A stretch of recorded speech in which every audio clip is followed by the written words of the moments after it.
digamos, sí. tu asistencia era ahí perfecta, pero hacías así. ¿En qué estás de acuerdo con lo que se dijo? No, varias cuestiones, no. Sí. Hacía el cálculo de la devaluación. En realidad, si supera los 30 pesos, estás arriba del 50% este año. En el marco de lo que planteaba, de la pérdida de poder adquisitivo en este periodo. Y después algunas cuestiones. El gobierno hace este anuncio de recortar la subasta. La subasta en realidad, vos lo decías muy bien, la mitad de la plata, 7.500 millones de dólares que le dio el Fondo Monetario, que no se los da al Banco Central, se los da al Tesoro, por eso el Banco Central los vende por cuenta y orden, claro, digamos, lo hace del Tesoro. a través del Tesoro. Pero tiene una operatoria, en realidad no interviene en el mercado habitual de cambio, es decir, no están tratando de mover el tipo de cambio. Esto es importante porque la decisión de hoy en realidad no tiene efecto directo sobre el tipo de cambio. Sin embargo, afectó el tipo de cambio. ¿Qué está mostrando estos 20 centavos que subieron? Hay que ver qué pasa en el cierre de hoy, mañana, etcétera.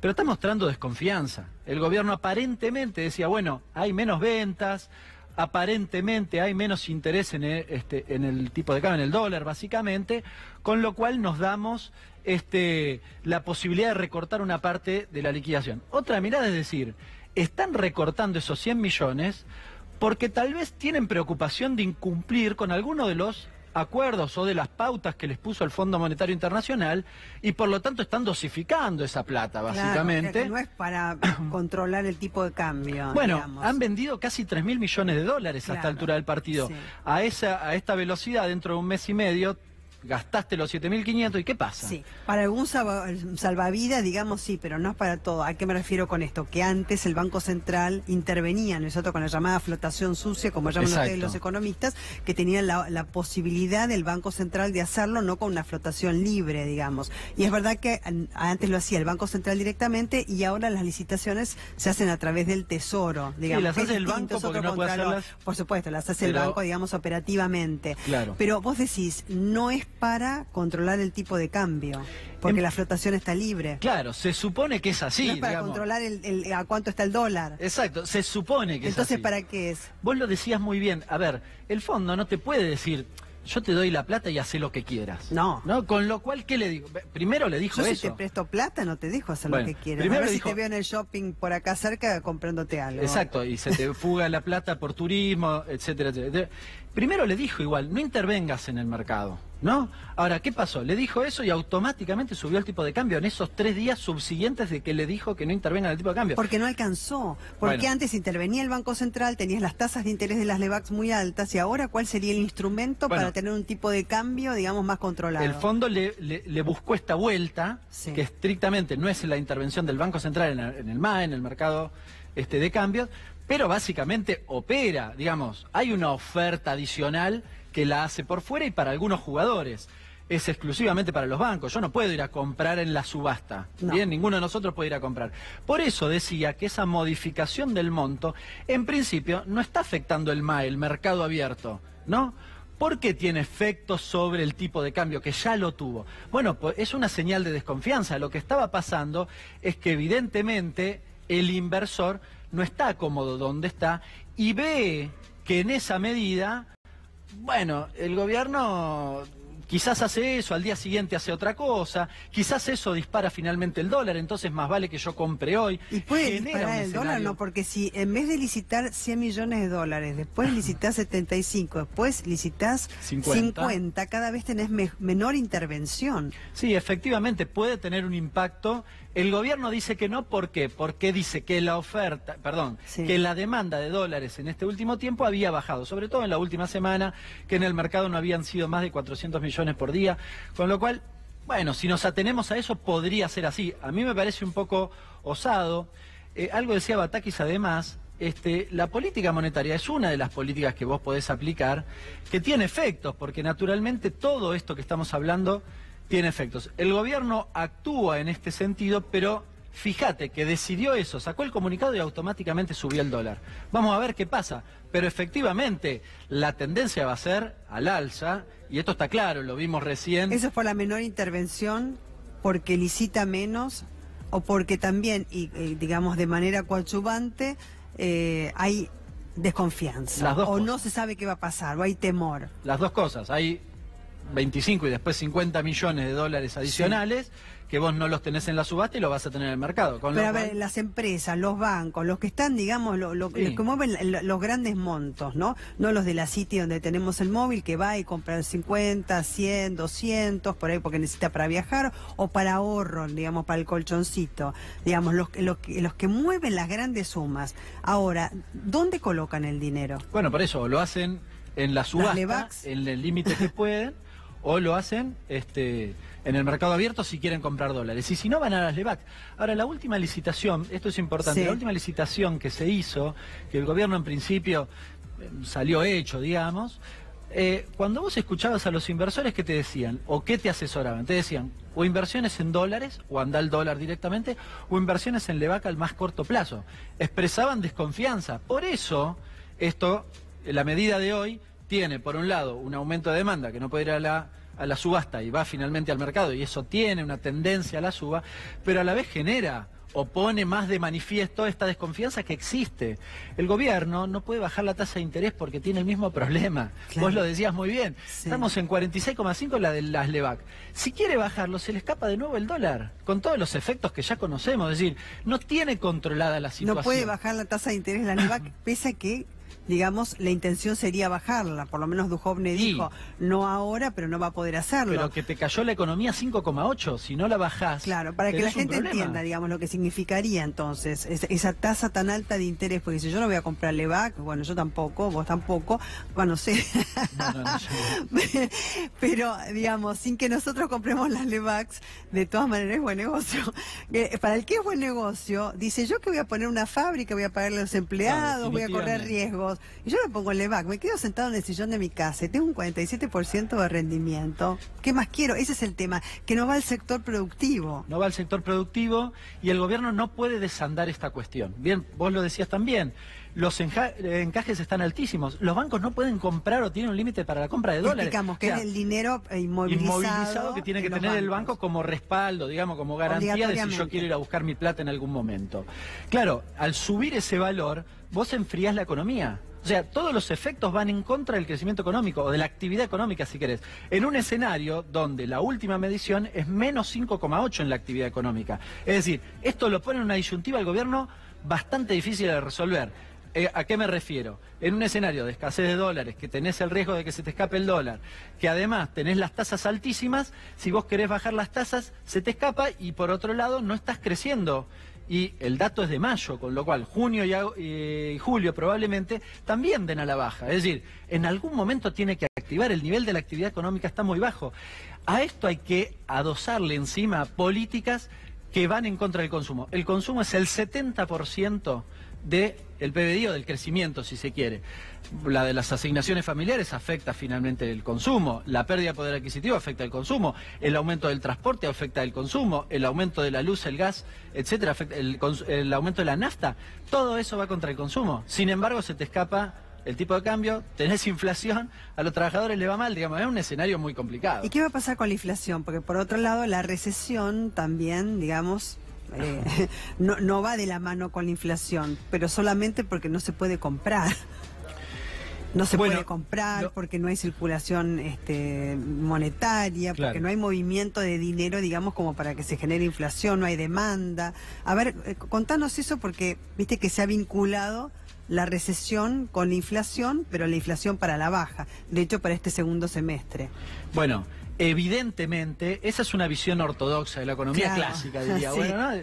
En realidad el problema de la inflación es la emisión. De manual. Claro. Vos dejás de emitir o emitís menos, o secás la plaza, lo que vos decías, o absorbés pesos, bueno, enfrías el consumo y entonces tienden a bajar los precios. Esto le decía Sturzenegger durante 2 años a Macri. Bueno, finalmente lo sacaron a Sturzenegger porque eso no funcionaba. Yo creo que Macri también igual compraba y sigue comprando. ¿Era bueno o mal presidente del Banco Central? Yo creo que ha cambiado y hacen las mismas políticas, con lo cual no era el problema Sturzenegger, no lo voy a defender, pero digamos, evidentemente el problema no estaba en él, sino en la política que implementa el gobierno. Pensando a futuro la inflación, también la otra cosa que ha quedado claro, la última medición de inflación estuvo, digamos, o tuvo un pico elevado a partir del crecimiento de los precios de los alimentos, lo cual demuestra que no era tampoco los servicios, ¿no? Digamos, sino que hay un problema un poco más estructural. Y a futuro, probablemente el precio de los alimentos en julio sea muy alto.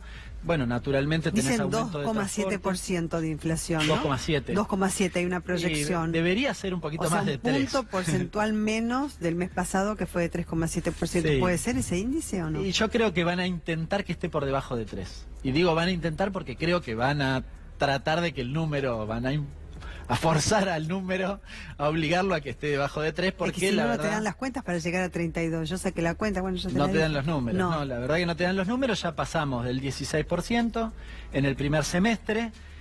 Yo diría que el 32 es casi un piso. Esto es importante, por lo que decíamos recién. El 32 es el límite máximo que le puso el Fondo Monetario justamente como límite para el acuerdo en términos inflacionarios al gobierno. Si no lo cumple, se reúne de nuevo todo el directorio del Fondo Monetario Internacional para llamar a la Argentina, ¿no es cierto?, por la falta de cumplimiento del acuerdo y ahí... Y revisar nuevamente las pautas, o sea, ser más estricto. No es que es así nomás, no la cumplí, ya está, se reúne todo el directorio. Revisan el acuerdo, claro. Y lo hacen en septiembre, digamos, controlan en septiembre y controlan en diciembre. Por eso también... Ese es el control, digamos, que ya está pautado. Digo, claro. Si no se llega a la pauta inflacionaria del 32%, ahí sí se reúnen todos. Sí, y si eso sucediese, tal vez no te dan los desembolsos comprometidos a futuro. Por eso tal vez el gobierno también está dosificando los 100 millones de dólares diarios. Porque dice, Yo creo que es más político. Probablemente, pero... No sé, puede ser una herramienta de política monetaria. Vos me lo dirás como economista. ¿Qué cosa? O puede haber una combinación, reducir la probablemente. licitación. No, probablemente. Pero me refiero que de todas formas se están mirando el cumplimiento o el incumplimiento respecto del Fondo Monetario Internacional, que le dijo una serie de cosas, algunas el gobierno las cumplió, otras no. Le puso una pauta, por ejemplo, para las retenciones que el gobierno en principio no quiere cumplir. Planteó la de la reducción de las retenciones a la soja. No las va, o sea, no la vas a modificar. Bueno, el fondo le dijo pará en 25.5. Eso se cumple en septiembre. Bueno, explicamos a la gente que hay una reducción gradual del 0,5% las retenciones a la soja. Que los maíces están libres. Claro, que llegaría a fin de año al 24 y el año próximo al 18. Bueno, el gobierno ha mostrado, y el propio Mauricio Macri dijo, nosotros vamos a seguir con esa reducción. Macri si quiere, están divididos en el gobierno de quién quiere y quién no, para recaudar ahí. Y la otra cosa que para mí es muy sensible en materia fiscal es la reducción de contribuciones patronales, que en principio no se ha implementado, se votó en diciembre y no se ha implementado. El fondo también escribió y les dijo, nosotros creemos que hay que postergar la implementación de esa norma. El gobierno dijo en el fin de semana último que en principio la norma seguía con vigencia o es un plan a 5 años, sí. Es un plan a 5 años, pero que tiene impacto sensible, porque llega finalmente a un recorte prácticamente de 1/3 de las contribuciones patronales. Bueno, tiene un mecanismo... Sí, ahí tenés las contribuciones patronales y ahí tenés también la asociación con las asignaciones familiares. Ahí se emparenta directamente también, porque menos, ¿no es cierto?, contribuciones patronales... Ahí no tenés asignaciones familiares, las reducís, las dejás todas a 1.500 pesos. Bueno, eso es la decisión que tomaron en estos días, que también tiene un impacto sensible. A ver, básicamente, ¿cómo es? El salario familiar vos lo cobrás, por un lado, por segmento de ingresos, hasta 25.500 pesos cobrás 1.578, 24.500.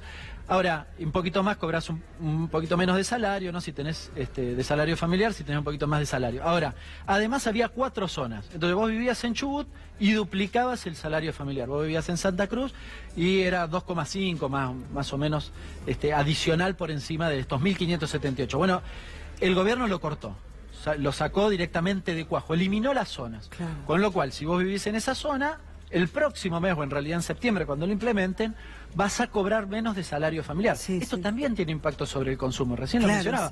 Varias de las provincias, obviamente, pusieron el grito en el cielo, porque es un Chubut, impacto sobre todo, el gobernador de Chubut también, está en contra del gobierno por todo esto y por otros temas más. Y los diputados... que no son solamente, digamos, de la oposición, porque están los del Frente Cambiemos, los de la Unión Cívica Radical, que se oponen a esto, de las provincias patagónicas. Lo que quieren es dar marcha atrás con ese decreto. No sé, digamos, cómo van a poder hacerlo desde el Poder Legislativo. Es un pedido del Fondo Monetario. Esto es bien interesante también mencionarlo. El Fondo Monetario, o en el acuerdo hay una parte, un apartado que dice no vamos a atacar el gasto social, una especie de garantía social. Ah, sí, sí. ¿Te acordás que se habló bastante? Ahora, cuando vos mirás la letra chica, ¿qué dice? Dice, bueno, la garantía es por la asignación universal por hijo y la asignación universal por embarazo. Claro, no incluye el salario familiar o el subsistema de asignaciones familiares para los trabajadores registrados. Por eso van con este mecanismo. La otra cosa que hicieron, o que no hicieron, fue aumentar los segmentos o hacer...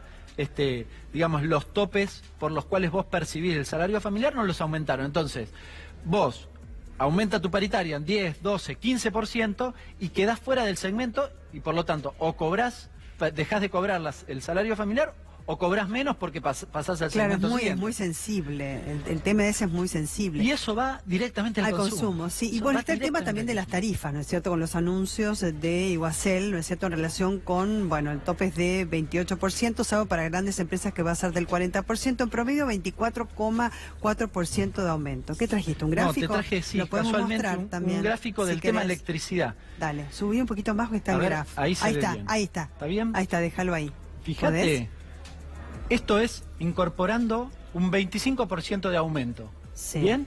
Son los aumentos en cada uno de los semestres desde que asumió Mauricio Macri. Fíjate, suma casi 1.800% el aumento de la electricidad.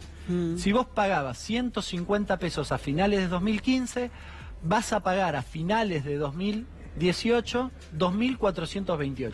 Es en promedio. Hay gente que naturalmente va a decir, no, che, Hernán, a mí me vino más. O me vino un poco menos. Sí, naturalmente claro. Este es el promedio. Podemos decir que cada 150 pesos que llegaban, ¿no es cierto? En el 2015 ahora llegan 2.000 y pico. 2.400 pesos. Para que la gente diga, bueno, pueda sacar más o menos la cuenta, ¿no? Ahora, esos 1.768%, ¿no? Que es un 1.800% aproximadamente. ¿Con eso se recompone la tarifa como quería el gobierno, que no se recomponía desde el 2001? No. Y basta con muchas heces, ¿no? Lamentablemente no, por dos razones. En primer lugar, porque esto que están haciendo ahora estaba ya comprometido en el presupuesto de este año. Y a fin de año, con esto, el objetivo era dejar la reducción de los subsidios a la electricidad en el 60%. O sea, todavía queda un 40%. El compromiso con el Fondo Monetario es, en el caso de la electricidad, llevarlo al 90% en los próximos 2 años. O sea que vas a tener recorte de subsidio y, por lo tanto, aumento de tarifa en los próximos 2 años. Pero hay una segunda razón. ¿Cuánto más va a aumentar? Al menos 40%. De acá a... Y en los próximos 2 años. Este año, en principio, no tendríamos un aumento adicional. En los próximos 2 años tendrías un recorte de subsidios de aproximadamente eso. Ahora, por otro lado, vos devaluás y también te impacta en esto. Porque el aumento actual mucho tiene que ver con la devaluación que vos lo decías. Está dolarizado. Y todo entonces, está dolarizado. Hay una parte de esto que no es quita de subsidios, es recomposición de la rentabilidad de la empresa. Con lo cual... Tal vez yo te estoy diciendo que reducen al 60 y todavía ni siquiera llegamos al 60 finalmente. Sí, no, y además está el tema de las tarifas, pero las empresas si no lo invierten, esto es un circuito que bueno, en otro momento lo vamos a hablar con más tranquilidad, pero bueno, charlamos un montón también, Hernán. Muy bueno tu peinado, ¿eh? El cambio de look, Hernán. Lo que dije no tanto, pero el peinado no, está bien, es las importante, dos cosas, es para decir lo que dijiste, está todo perfecto. Muchas gracias. Un placer.